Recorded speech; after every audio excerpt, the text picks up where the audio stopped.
Hello HSC 24 batch, তোমাদের আর কিছুদিন পরে তো পরীক্ষা, 2 মাস বাকি আছে মাত্র। তো দেখো আজকে আমার হাতে আছে ইংলিশ ফটোরি টেক্সট বুকটা।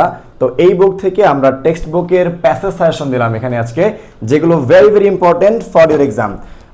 আমরা অনেকেই জানি যে তোমরা সেকেন্ড পেপারের ক্লাস করতে করতে, গ্রামার পড়তে পড়তে প্যাসেজ পড়াই হয় না তোমাদের, কিন্তু প্যাসেজটা পড়তে হবে, খুবই ইম্পর্টেন্ট।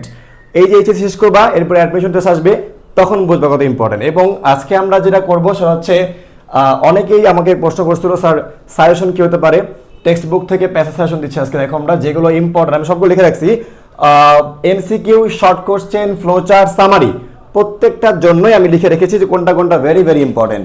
সেটা হচ্ছে দেখো, লিসন ইউনিট 1, লিসন 1 to 3, একদম তোমাদের নতুন যে বইটা আছে নিউ এডিশনের, সেই বই থেকে তোমরা দেখে নিবা। আমার হাতে যে বইটা ছিল সেটা কিন্তু পুরাতন বই, তো তোমরা নতুন এডিশন যে বইটা আছে সেখান থেকে দেখে নিবা। আমি জাস্ট ইউনিটের নাম লিখেছি এবং সেই লিসনগুলো লিখে রেখেছি।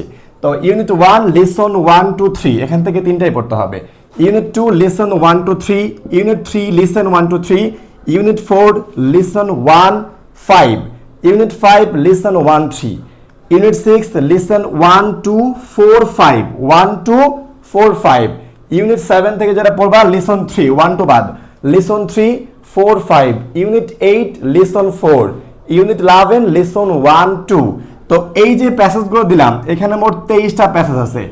এই প্যাসেজগুলো তোমার ফার্স্ট পেপারের জন্য এমসিকিউ হোক, শর্ট কোশ্চেন হোক, ফ্লোচার্ট হোক, সামারি হোক, তোমরা জানো তো এর মধ্যে টেস্ট পেপার কিন্তু বের হয়ে গেছে।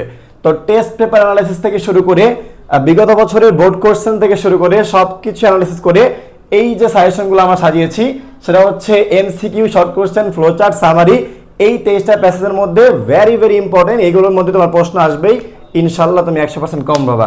তোমার জন্য আমরা শুভকামনা রয়েছে, তোমার সবার জন্য। আর মাত্র পরীক্ষার বাকি আছে 2 মাস।